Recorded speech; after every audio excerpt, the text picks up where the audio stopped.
এই যে কবরের যে আযাব, যে আমরা একটা কথা বলি, এটা আযাব বলে রুহের আযাব। কিসের আযাব? রুহ। দেহ তো আপনার নাই, ওখানে দেহ আছে? দেহ তো পচে গেছে, গলে গেছে।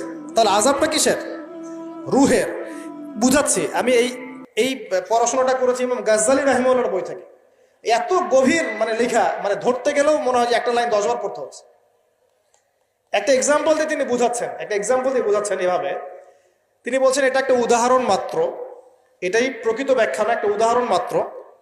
বোঝানোর চেষ্টা করছেন তিনি এভাবে যে আমরা যখন ঘুমাই, অনেকে ভালো স্বপ্ন দেখেন না? ভালো স্বপ্ন দেখে আপনার কাছে ভালো লাগছে, খুব মজা লাগছে না? স্বপ্নের মধ্যে আপনি কি মানে ভালো ফিল করছেন, মাশাআল্লাহ ভালো লাগছে, ঘুরছেন ফিরছেন খাচ্ছেন। যখন কোনো খুব ভালো আপনি একটা স্বপ্ন দেখেন, আপনার কিন্তু ভালো লাগে। আপনি স্বপ্নে ঘুমন্ত অবস্থাতেই আপনি স্বপ্নে বাস্তবের ফিলিংস পাচ্ছেন, এমন হয় না? আল্লাহ পাক যদি আপনাকে স্বপ্নের মধ্যে রেখে দেন, ধরেন 1 বছর 1.5 বছর 2 বছর, তার মানে 1-2 বছর আপনি স্বপ্নের মধ্যেই বাস্তবের ভালো লাগার ফিলিংসটা পেতে থাকবেন, কিন্তু আপনি ঘুমিয়ে আছেন। বাইরে থেকে আমি আপনাকে দেখছি যে আপনি ঘুমিয়ে আছেন, আপনি ঘুমন্ত অবস্থাতেও ভালো স্বপ্ন দেখেই ভালো ফিল করছেন। তিনি বোঝাচ্ছেন, উদাহরণ দিয়ে বোঝাচ্ছেন, এটা কিন্তু ব্যাখ্যা নয়, জাস্ট একটা বুঝাচ্ছেন উদাহরণ দিয়ে। আল্লাহ পাক যখন শহীদদের রূহগুলোকে জান্নাতে রেখে দেন, জান্নাতে তারা এইভাবে রূহগুলো ঘুরতে থাকে, ফল ফলাদি খেতে থাকে, পাখির মধ্যে রূহ দিয়ে দেন, সবুজ পাখি, এই পাখি উঠতে থাকে, তারা ভালো ফিল করতে থাকে। ওই হায়াতটাকে আল্লাহ পাক তাদের কাছে বাস্তব বানিয়ে দিয়েছেন। কথা বুঝতে পারছেন? ওই হায়াতটাকে আল্লাহ পাক তাদের কাছে বাস্তব বানিয়ে দিয়েছেন। তাদের কাছে মনে হচ্ছে এটাই বাস্তব, এটাই জগৎ। আল্লাহ চাইলে করতে পারেন না?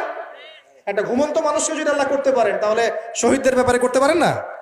পারেন। আবার ধরেন একজন মানুষ পাপাচারী, আপনি কখনো কখনো স্বপ্ন দেখেছেন, ভয়ের স্বপ্ন, আটকে উঠছেন, শ্বাস বন্ধ হয়ে যাচ্ছে, এমন হয়নি অনেকদিন? আর হবে তো বেশি, কারণ কানে তো হেডফোন দিয়ে গান শোনেন, আর হেডফোন কানে দিয়ে ঘুমান, FM শুনতে শুনতে ঘুমান, এই এই কি করতে করতে ঘুমান। ঘুমানোর আগে তো দোয়া কালাম নাই, দোয়া কালাম মাসনুন দোয়া কালাম তো নাই, সূরা মুলক নাই, সূরা বাকারা শেষের আয়াত নাই, ইত্যাদি নাই, পবিত্রতা নাই, বিছান ছাড়েন না, লাইটস অফ করেন না।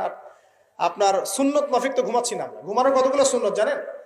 ঘুমানোরই কত সুন্নত আছে।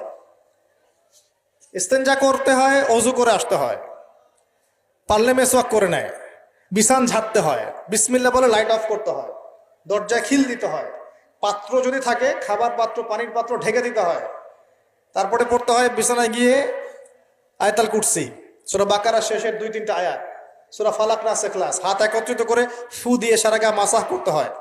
ডান কাত হয়ে আল্লাহুম্মা বিইসমিকা আমুতু আহইয়া বলে এই যে 33 বার সুবহানাল্লাহ, 33 বার আলহামদুলিল্লাহ, 34 বার আল্লাহু আকবার পড়তে পড়তে ঘুমাতে হয়। কয়জন জানে কয়জন ঘুমানোর সুন্নত? ঘুমানোর আগে এখন কানে হেডফোন, ব্লুটুথ, হাবি জাবি এইসব দিয়ে যুবকরা ঘুমাচ্ছে। প্রতিটা কাজ নবীর সুন্নত মতো করার চেষ্টা করবো। আল্লাহ পাক তৌফিক দান করুন।